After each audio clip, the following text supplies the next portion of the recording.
Let it Wheels go go. round and round and round. Let it Write it all be. down. Let it Sing roll.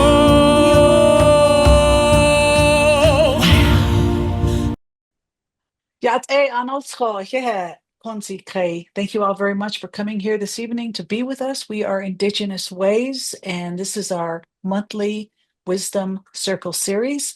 We would like to take this time to acknowledge the ancestors of these lands that we reside on, Ogapoge Owinge, and I'd like to just thank all the pueblos around us for being so kind to let us be here on these lands. It's so awesome. And also wanted to just let you all know we have a very exceptional presentation this evening for you. I am so beyond excited to acknowledge our beautiful guest speaker tonight, ShanDine Sonwai Lawrence, who is a Native American hoop dancer, choreographer, and instructor from Oke Owinge, based in New Mexico. Growing up immersed in the Native American arts and traditions, ShanDine Sonwai dreamed of sharing her unique culture with the world. So she learned to hoop dance from her older brother, Nakotah LaRance, 1989 to 2020, at 8 years old. Before we start our beautiful questions for our gorgeous dancer, Indigenous sister, who's an international ambassador, we'll talk all about that for the United States of America on a world stage. We're going to see a little clip of her work. So everyone stay tuned. We'll be right back.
That is, thank you so much for sharing that with us. Thank you.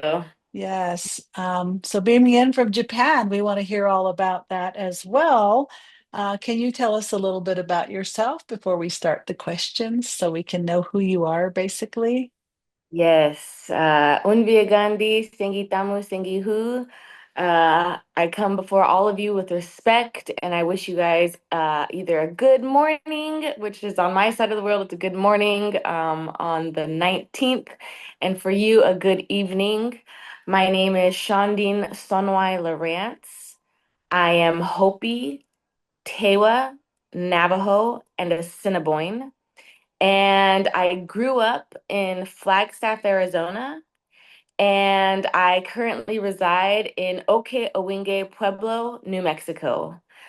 I have been hoop dancing for over 25 years. I learned how to hoop dance from my older brother, Nakotah LaRance.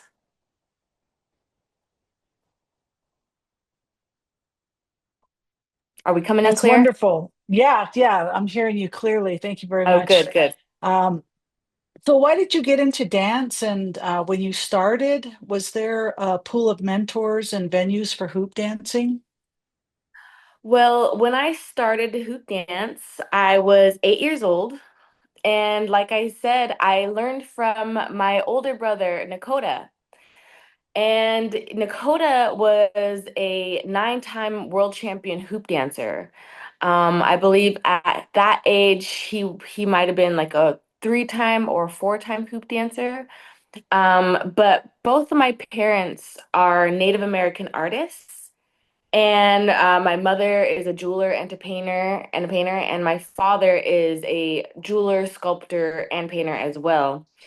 And we grew up, going to a lot of art shows, festivals, powwows, and just being surrounded by the indigenous art world. So again, when I was about 8 years old, my parents, me and my little brother were kind of still just running around, enjoying the life, being children. But it started to become like a family show.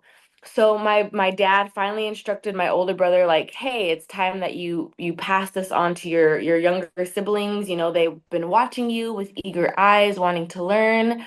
And you know, at that age when you're learning and you're learning from a sibling, who's only a few years older than you, it's not like you don't feel like you're learning. It's more playing. Hmm. So, just as we started to grow up, it was just playing with the hoops, and I became a hoop dancer at a young age from learning from my older brother. And we would compete every year at the World Hoop Dance Competition in Phoenix, Arizona, which is still carried on today. And yeah, again, once again, my parents were artists, so we spent the years when we weren't competing at the hoop dance competitions or at powwows. We spent the years doing it at art shows, at conventions. Again, my father was our manager at a young age, so he would book us out for the local tourism to come see Native American hoop dancing when we were children.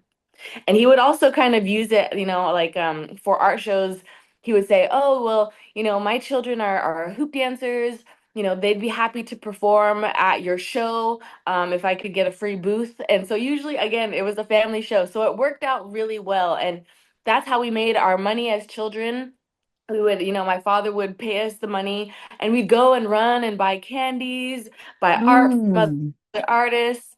And it was a really beautiful way of growing up and learning how to hoop dance. And it wasn't until, middle school and high school that I started learning that it was a performing arts. Um, Mm. and at that time, my dad, that's when when you hit high school and middle school and high school, you get a little bit defiant. So of course, during those years, that's when my father had to say, okay, like, every day after school, you need to come for 1 hour of hoop dance practice. So he Oh, would rent out. eh, Yes, so he would rent out the upper floor of the recreation center where all of our friends would be hanging out after school. but he would rent out the whole top floor. And none of our friends were allowed up there because we had to dedicate ourselves to 1 hour of practice after school every day. And he told us, he said, you guys, like, you need to focus. I know your friends are downstairs. I know it's tempting. You want to go down, you want to run, you want to play, but he always reminded us, he always told us, this this dance will open up doors for you. This dance will open up opportunities for you. This is something that is very special and very unique. And we didn't realize it at the time, but my dad was very right that it became something very unique and very special to us, and it opened many doors throughout the whole entire world for us. Unbelievable.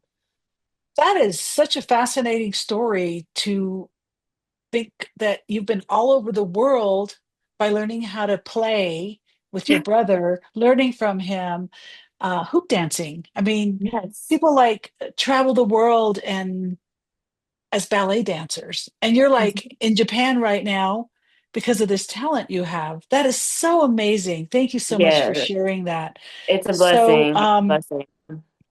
tell us about your professional career now. I know that you worked for a circus company. What did you learn from all of that? And I know you traveled a lot, so hit on that a little bit. And then I'm also really curious on how you're able to, or say when you were with the circus company, how many years and how were you able to maintain the discipline to get the rest and stay hydrated and nutrition when you're around all these world cuisines and temptations? I'm sure there's party all over the place, and you're just like, oh my God, I'm in this really eccentric city. And how did you maintain your physical, mental, and spiritual? Well, so I started, when I was 19, actually when I was 18, uh my family got a call from Cirque du Soleil, which if you're Canadian, you definitely know what Cirque du Soleil is. My family got a call from Cirque du Soleil, and they were actually looking for my brother Nakotah. And like I said, was a nine-time world champion hoop dancer at that time. He was also an actor and a model at that time. He was a very handsome young man, also incredibly talented. And at that time, Cirque du Soleil was creating a new show called Totem. And of course, Totem, it has the Native American theme to it. Um, so they found him on YouTube, and as they were creating the show, they wanted an authentic Native American performance in the show, which I give my respect to Robert Lepage, who was the director of the show, for allowing that. He really wanted it to be very authentic. So he looked for an authentic Native American performance, but a Cirque du Soleil level of performance, something that was very captivating, very interesting. And that's when they found my older brother Nakotah.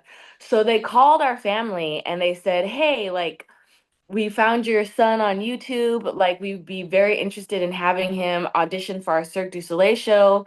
Um, and that's how that all got started. And at the time, we were still, younger, so we didn't know what Cirque du Soleil was. So my dad, he was so excited.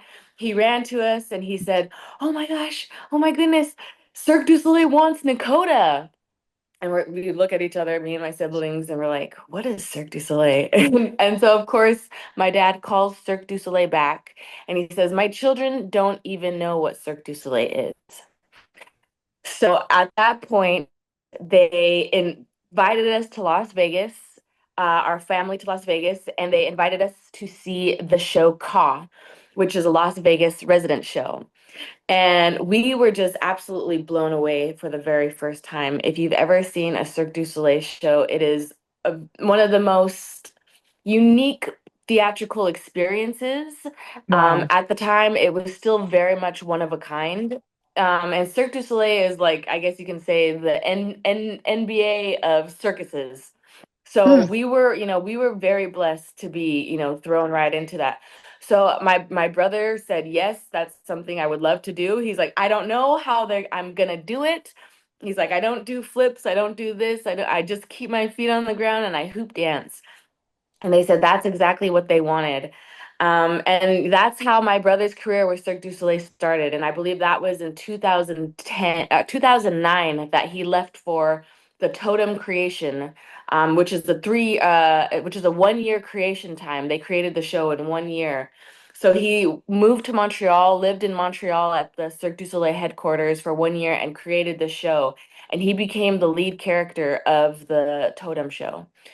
Wow. And it wasn't until 2011, yeah, when I was 18, I just graduated from high school and I gave myself 1 year after high school. I said, okay, I'm gonna give myself 1 year. I'm either gonna go to Cirque du Soleil, try and get into Cirque du Soleil and follow my brother, or I'm gonna go to IAIA and be an artist just like my parents. I'm gonna do painting, jewelry, sculpture. Yep, exactly. I see. Yeah. And IAIA was always my dream. Growing up, I was like, I want to be like my mom. She's IAIA alumni, and I want to be an artist just like my parents. So I was like, that was always my dream. But when Cirque du Soleil came, you know, another big part of my dream as a child was sharing my culture. Mm. And Yeah. I I I didn't know how I was gonna do it, but there was something I felt like there was a calling inside me that I always knew I was going to share my culture. And I didn't know it was gonna be in the performing arts way. Hmm. Um, and something actually really funny is I was putting on makeup and then I'd wipe it all off because I was like, I'm not gonna go walk outside like this. But I would do it and I would play for hours. And my mom told me one day, she was like, you're gonna get a job where you have to put on tons of makeup and you're gonna get so tired of it. And Cirque du Soleil, it took me 2 hours Yeah. to put my show makeup on. So my mom spoke it into existence, but I always knew that Wow. I wanted to share my culture. And that stemmed from, being Hopi, like when I would go and I would watch our ceremonial kachina dances. I would watch these and of course, a lot of people don't know Hopi. Like even other natives don't know Hopi ceremonies, but it's very sacred, it's very beautiful. And I just remember sitting as a child watching our dances and thinking to myself that I felt bad for non-Indigenous people because listening to the drum, listening to the songs, watching the dancers, watching the kachinas, looking at their regalia and the colors of their regalia was just so vibrant for the eyes, for the ears, for the soul. I wanted to share my culture, but I didn't know how I was going to do it. Wow. And but I felt that calling to me. So, I felt like when Cirque du Soleil happened, when my brother was taken to Cirque du Soleil, I said, that's what I want to do. I want to share my culture with my brother on the world stage. So when I was 18, I gave myself 1 year, and as a graduation present, Nakotah flew me out to the Netherlands, to Amsterdam, to live with him for 1 month. And I lived with him for 1 month, but I was still young, so I didn't really know how to travel on my Hmm. own at that time. So I spent a lot of time backstage with him. And of course, when I was backstage, the artistic director would be walking around, the boss of all of them would be walking around. And when I would see her walk around, I'd go and I'd pick up my brother's hoop and I'd show her like, oh, I can hoop dance too. So I'd show her a few of my moves. And I had tried for Cirque du Soleil at that time, but they told me that they didn't want a female hoop dancer. So they Mm. had hired a male dancer at that time. But they slowly started realizing that two male hoop dancers on the stage was not ideal. But Hmm. not only that, they had two completely different hoop dance styles. Right. So one basically was a northern drum, one was southern drum, and the beat was just a little bit different at all times. And not only that, my brother was physically very small, like very compact. He was a 5'10", like maybe 160 pounds, 150 pounds. So tall and skinny and extremely agile. The other hoop dancer was 6'2" and like 190 pounds. So there was, and we had to wear skin tight unitards that made us look like we were almost naked, but we were covered from head to toe. Right. Um, so they after a while they kind of realized like, well, it doesn't look good. And they would joke, they would joke, they say it looks like the other hoop dancer swallowed the little hoop dancer. So they sort of realized at that time, and when they saw me and my brother dancing together, they realized like we have the same style. And because my brother taught me, I dance identical to him. And because we're brother and sister, we look identical. Our faces are identical. Our moves are identical. We had the same height and the same body type. I was just maybe 1 or 2 inches shorter than my brother.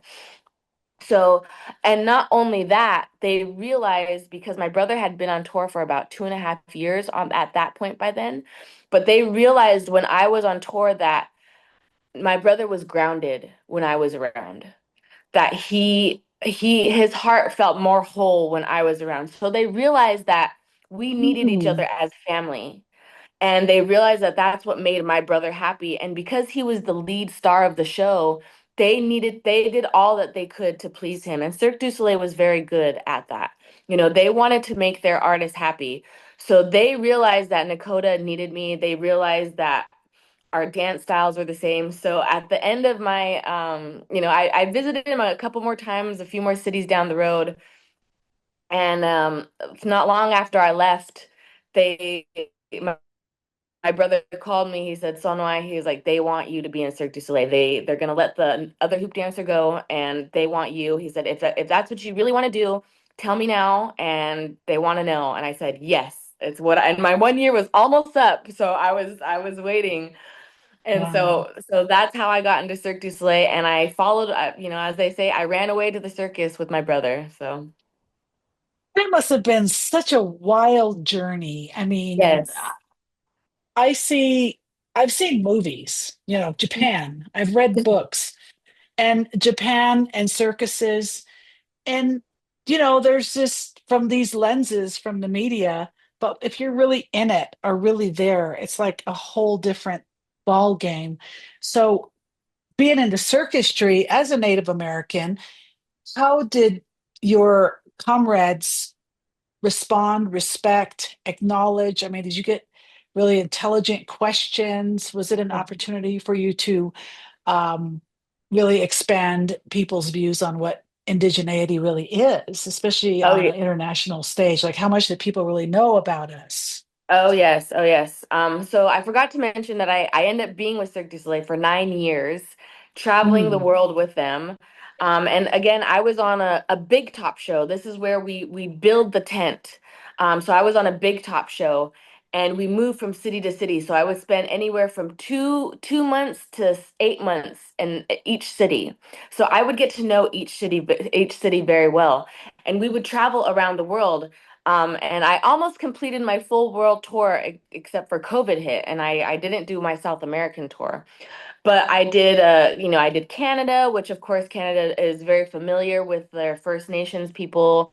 I did Australia, I did New Zealand, I did Europe, I did Russia, um, I did Asia, we did Japan, we did Singapore. And we when we first started, of course, our comrades, and my brother, again, he was a world champion hoop dancer. So when they first, as a circus community, when they first saw hoop dancing, for many of them, it was the very first time they ever experienced hoop dancing or saw hoop dancing. And all of them were completely taken back. And many of them still, can tell me the story of the first time they saw my brother hoop dance. And they said that when creation started, they knew he was a Native American man because he had the long black hair, he had the very indigenous facial features. But they were like, what does he do, what does he do? And he was there, they said he was very mysterious, very mysterious. And he would train, but he would always train behind closed doors, so nobody would see his practices. But they were having a welcome party for them one time, and my dad was there, my brother was there, and he was not in regalia or anything, but they asked him, they're like, Nakotah, would you like to dance for your cast and crew so that they can see? And this was like the first welcome party for everybody. And so my dad was like, yeah, I'll sing a drum song. Nakotah, just why don't you just do a quick hoop dance? And many of them will never tell me they'll never forget. There's so many hoop performances in the circus world, but they had never seen dance and rings and storytelling being put together like that. And the way, again, my brother was a very talented dancer, and the way he moved his body, and it's the first time they had seen Native American people and Native American hoop dancing.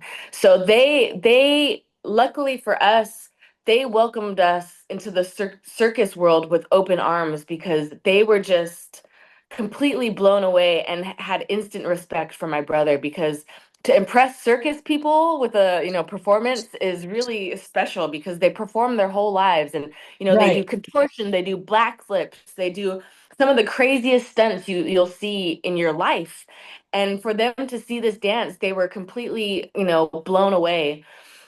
So we were welcomed with open arms. And again, traveling the world, a lot of people don't realize, like at the time, this was in early 2010, 2011.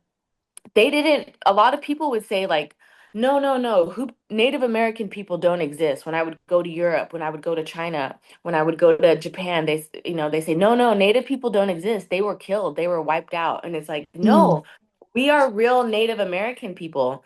And of course, I did have to deal with the ignorance of the people. Like even in the US, do you still live in teepees? Do you still, very, ignorant questions like that. And I started to realize like it's not the fault of the people that they're ignorant.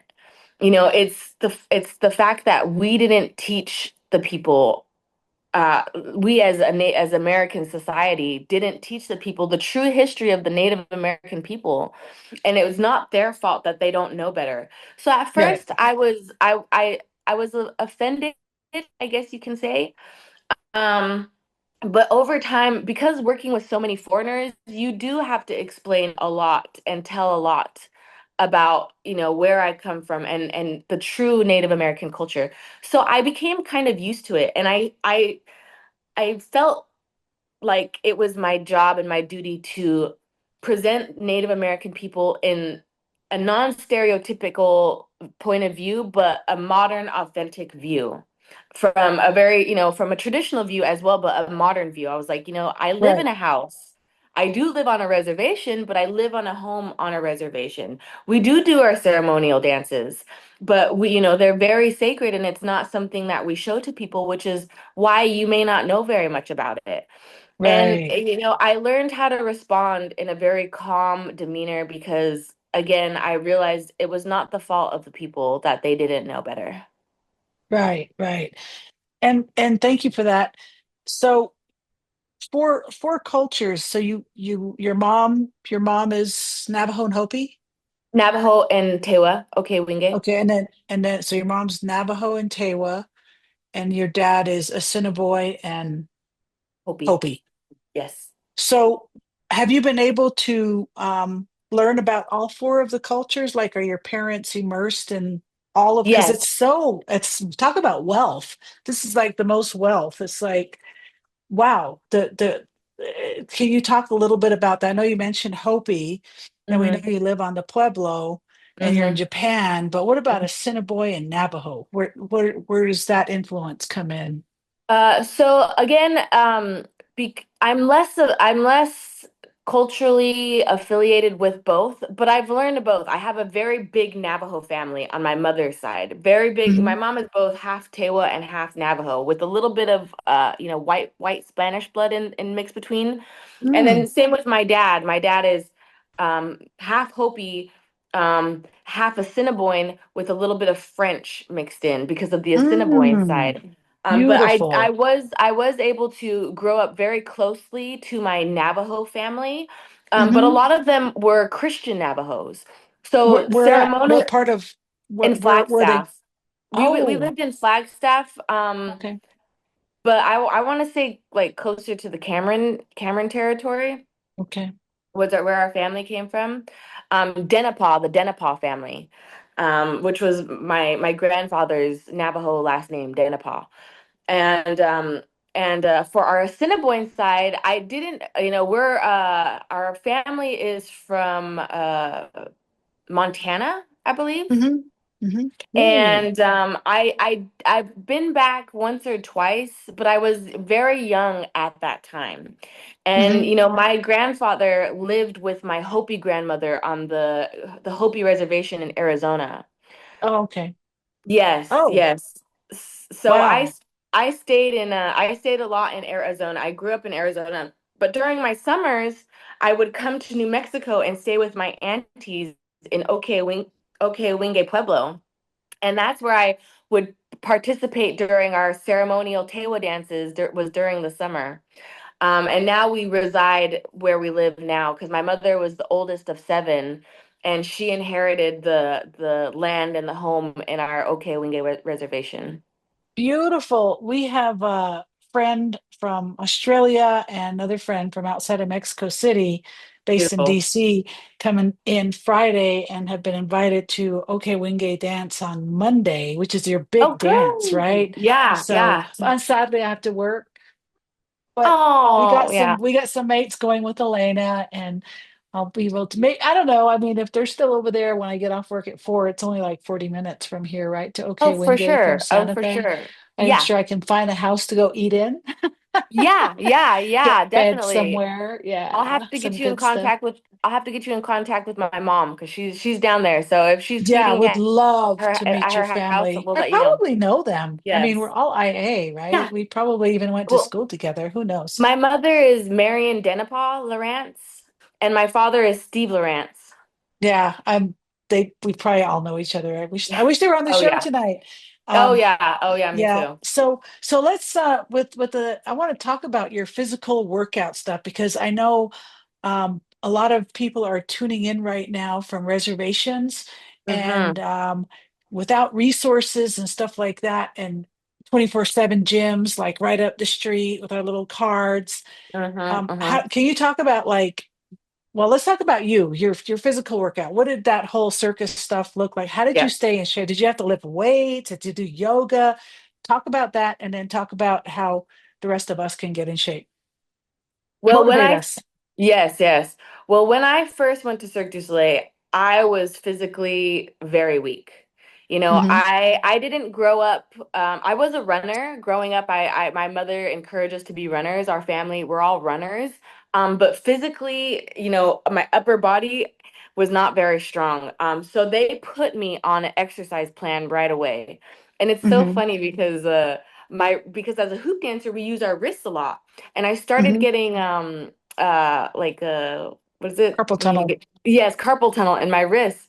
So they would have me go to the gym and do a 3 pound in each hand and do wrist workouts Oh, with a 3 pound weight in each hand. And so I had to sit there for like 30 minutes a day doing tiny little wrist workouts, which was super funny because, of course, in the circus, there's huge men, like Russian men, over beside me lifting these big weights.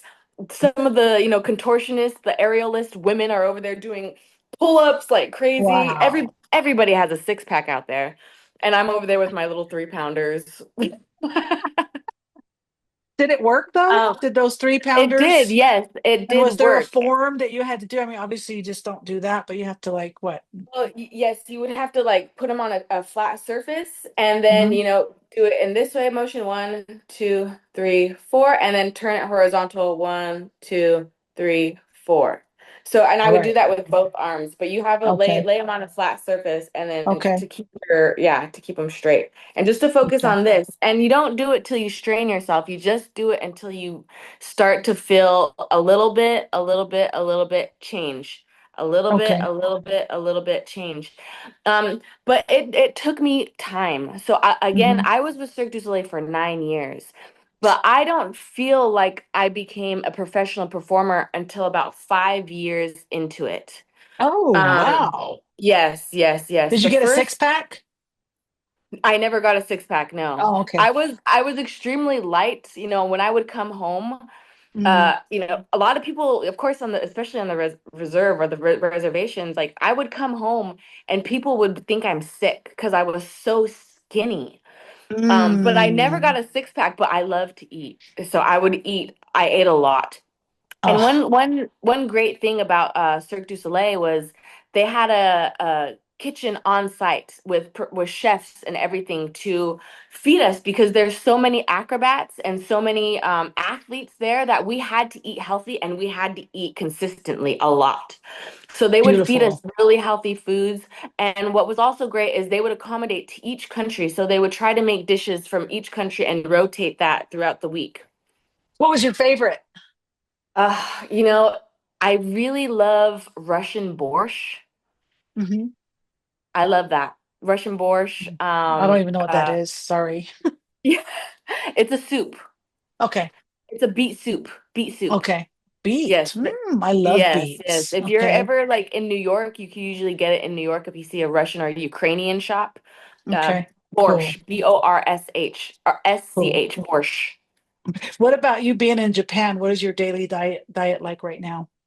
Oh man, my daily diet is a lot of I love shabu shabu, which is a hot pot stew, and Hmm. basically you have a hot pot and they give you the raw meats and all the raw vegetables with the two different dipping sauces, ponzu Right. sauce and I believe like a sesame sauce Right. and you boil all your foods and everything is cut very thinly sliced so it cooks almost instantly.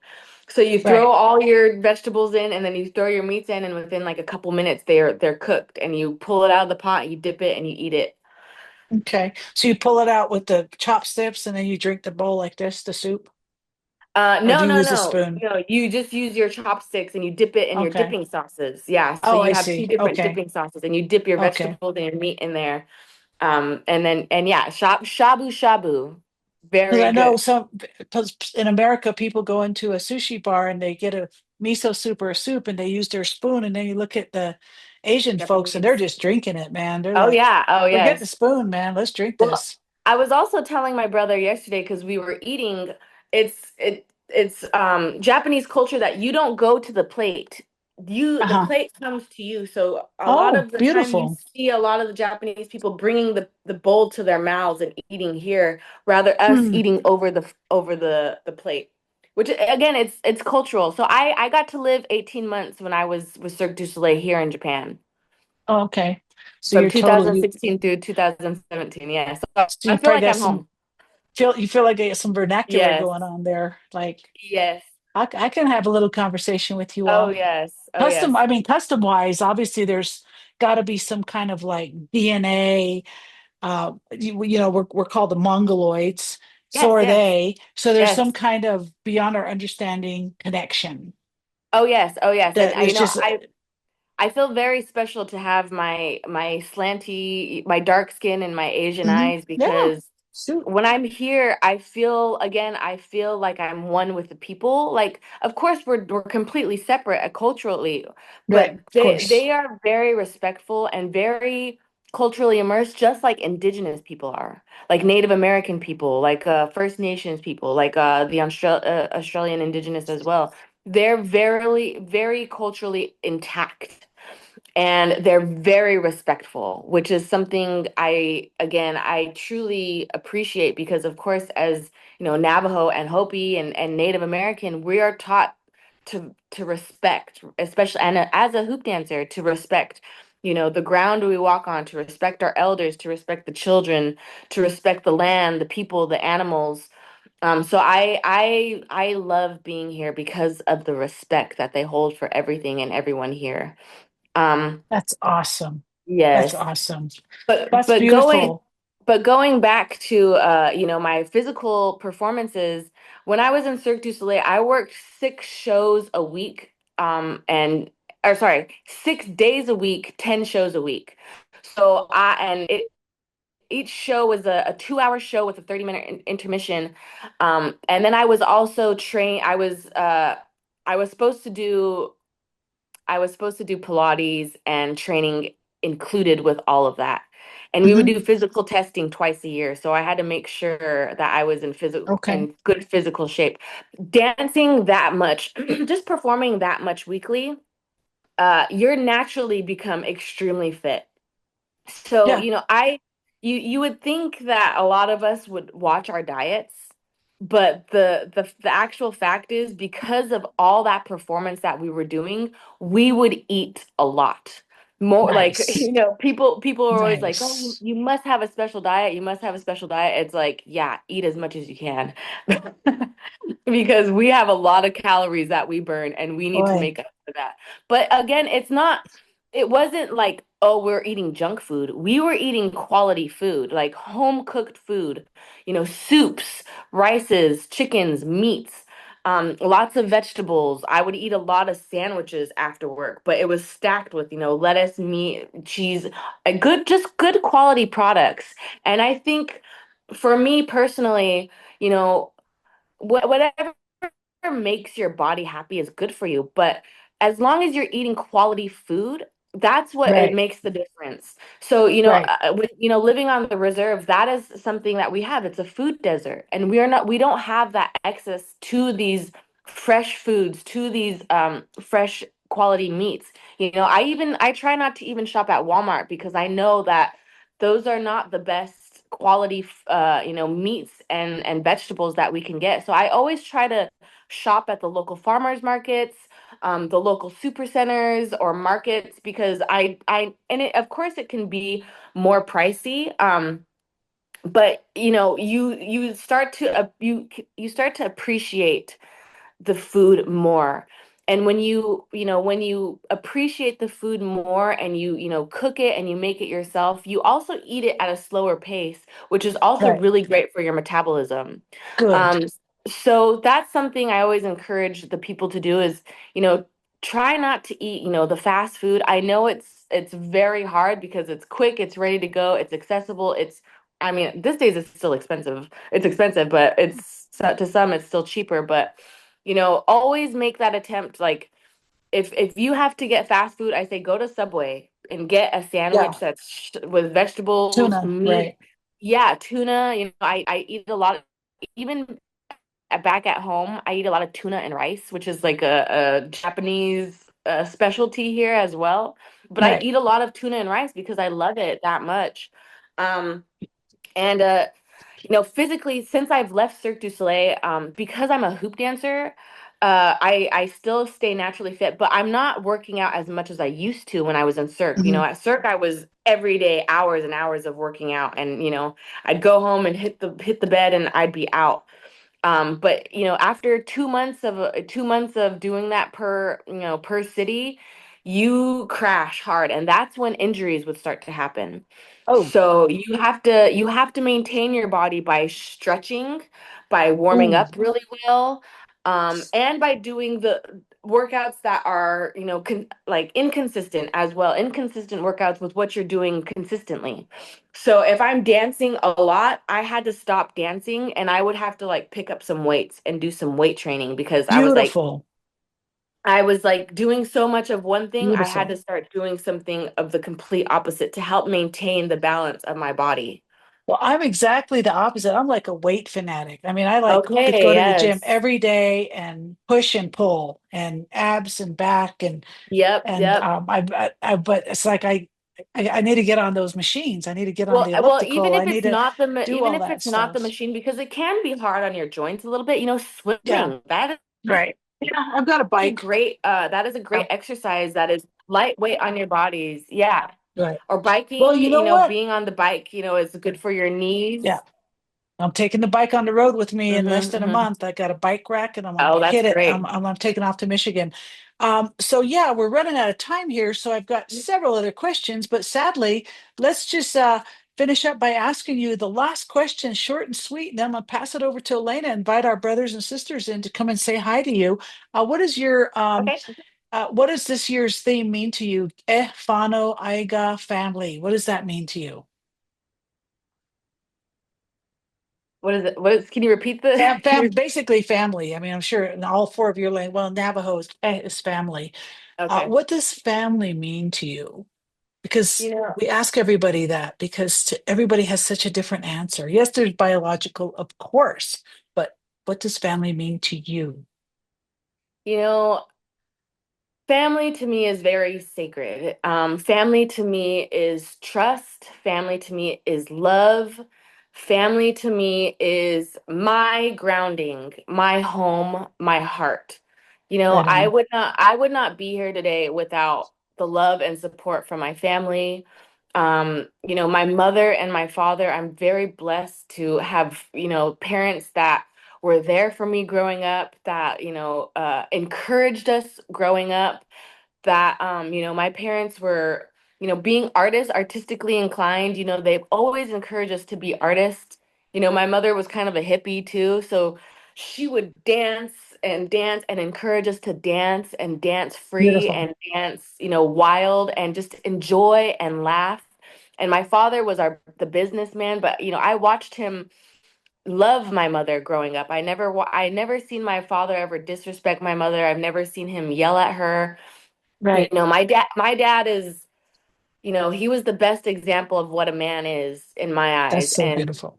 he absolutely loved every single one of us. My mother was the queen of the house. I was the princess, That's Um, beautiful.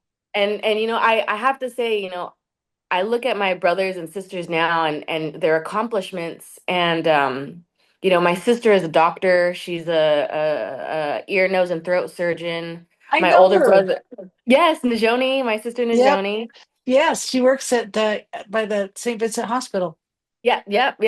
And So they just opened a private practice, and all those years of watching her in medical school, suffering through, those hard, trying times, I'm finally starting to see that pay off for her, and I could not be more proud of all her hard work. well, I'll Um, tell you what. and My Aunt Emma Dixon's in tonight from Window Rock. Hi, Aunt Mhm. Emma. Yat Eshema Yeshe. Real quick. Family. So this is for my Aunt Emma. Aunt Emma, guess what our interpreter here tonight, Hannah? Her clans are Trodich-Itni, Trech-Itni, Hashkahadzo, and Izlane.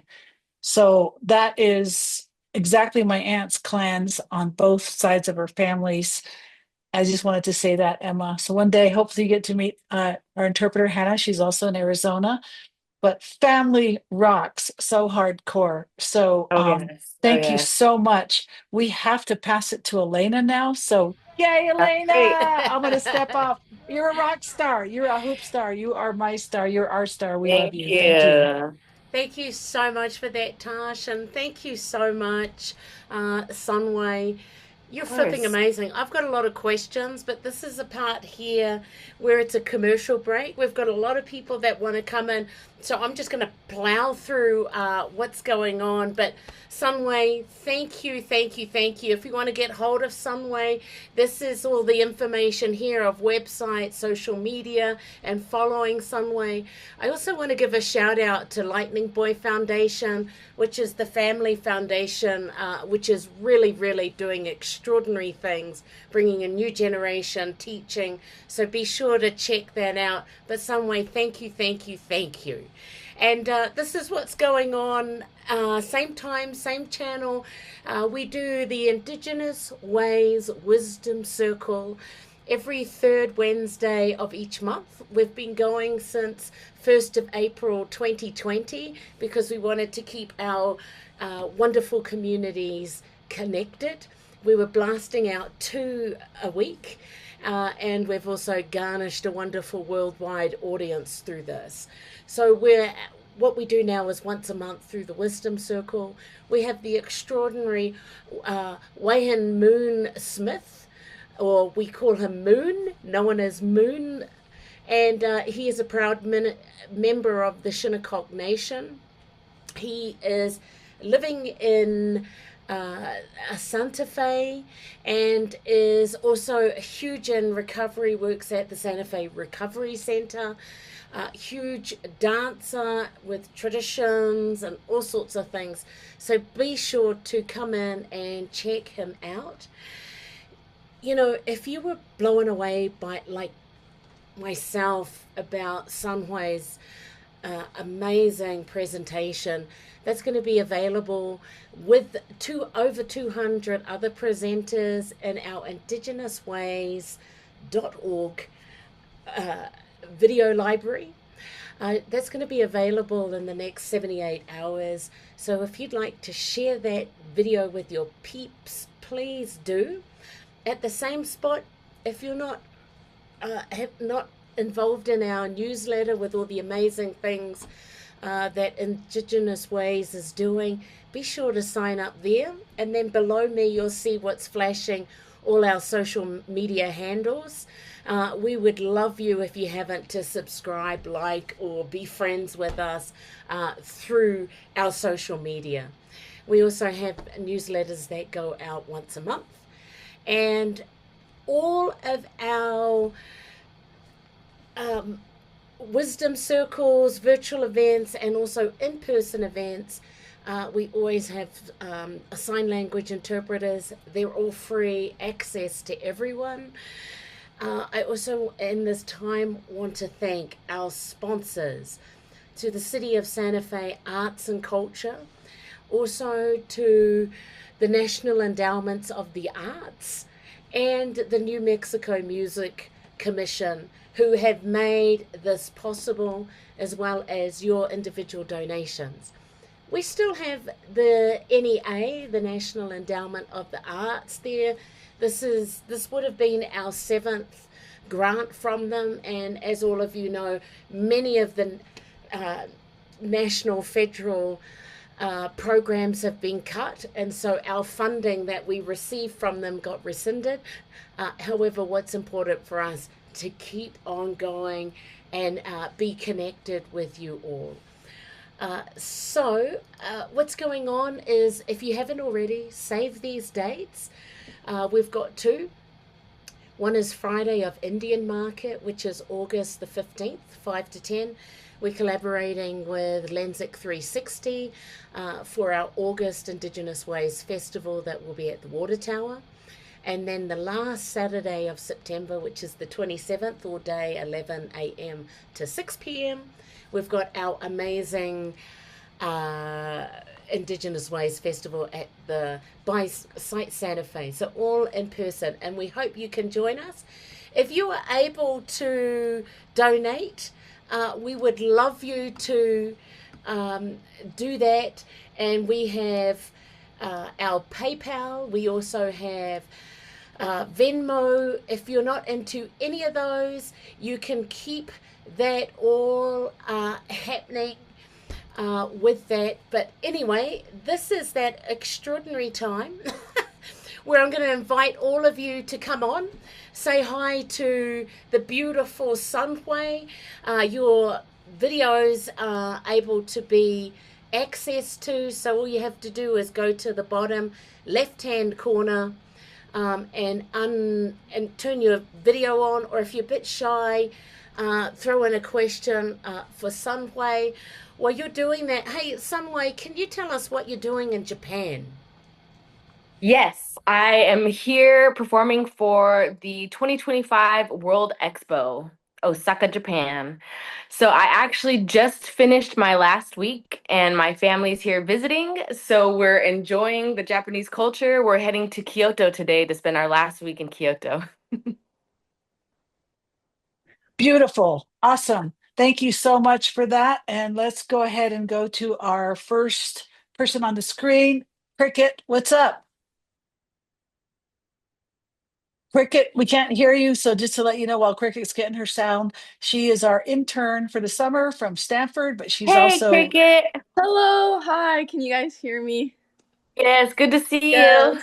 So good to see you. Thank you so much for your wonderful storytelling and sharing your culture. That was so beautiful. I have just a question about storytelling, actually, and just like I was like been really fascinated with just sharing your story and how you're saying sharing culture is just like so important to you, and that's what you embody. And I was just kind of curious to saying, how does storytelling kind of define your artistry and like hoop dancing? But thank you so much for your beautiful, beautiful story. Thank you. Thank you. Thank you. Hoop dancing is a storytelling dance. And it tells the story of everything that is within the circle of life. And something I love about hoop dancing is, as a family, myself, my brother, my father, we've taught over 100 youth hoop dancers. And, we all may be doing the same hoop dance moves, but we're all telling our own individual stories. And I love that I can tell my own story through my own dance art form. I know you're a dancer as well. So through our own personal movements, through our own life experiences, I have been able to share my story. Beautiful. Thank you so much for that. And Okay, Thank you. as Tasha was saying, Cricket's our intern. You'll probably see her in here because she's interested in the hosting. Tash? so does anybody have a burning question for our gorgeous presenter tonight? Raise your hand. Oh, yeah. Okay, Caesar, let's go for it, Caesar. What's up, Caesar? C3. Hi, hello. Do you have a question, Caesar? Oh, no, I'm just here listening. This wisdom circle is new for me, so sorry, I'm getting adjusted to everything here. But no, just glad to be here and observing and learning new things. So Thank you for your learning beautiful indigenous culture as interpretation. well. That's all. Just here as an observer. But if something comes up, I will definitely ask. Thank you. All right. Thank you so much. Abby, what's up, Abby?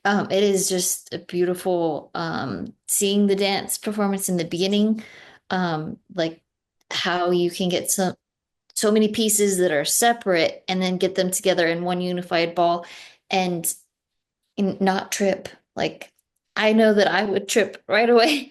But just like have you had other dancers that you've met throughout your travels that have kind of made you like have you absorbed any of their styles and integrated them in any way? Maybe not as your main performance, but maybe as like experimental things that you're playing with. Because I know when I make art, sometimes like you find someone that you kind of enjoy their style and try it out. Yes, definitely. The video that you watched today was filmed about 4 years ago, and I noticed just watching it that my dance style has changed a little bit, and I know it's because of the influence of watching other dancers over time. So as you grow, as you adjust, so does your style of dance and movement. What you watch is what influences you as well. So most definitely, yes. Thank you, and we love you, Sonwai. We can't wait to get you back here in the States. Please stop by Santa Fe and come grab a bite here. And on that beautiful I note, will. I just want to give a big shout out to our incredible interpreters. Woo! Thank you, Hannah, and also Mariah, making access available to all. We'll look forward to seeing you in a month's time, same place, same channel, with the incredible moon. Thank you for your time and beaming in and blessing all of us. But please, let's give it up for the extraordinary beaming in from Japan, Sonwai! Yeah! Blessings, everyone. Rest well. Take Right care. on. Bye-bye, everybody. Thanks for tuning in. Take care. Let's hear your new song.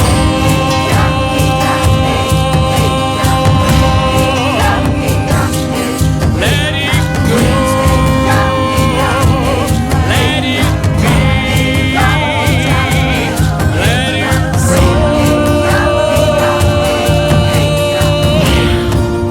Let's hear your new song.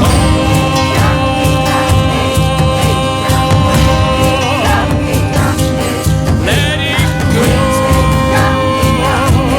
Let it be. Let it go.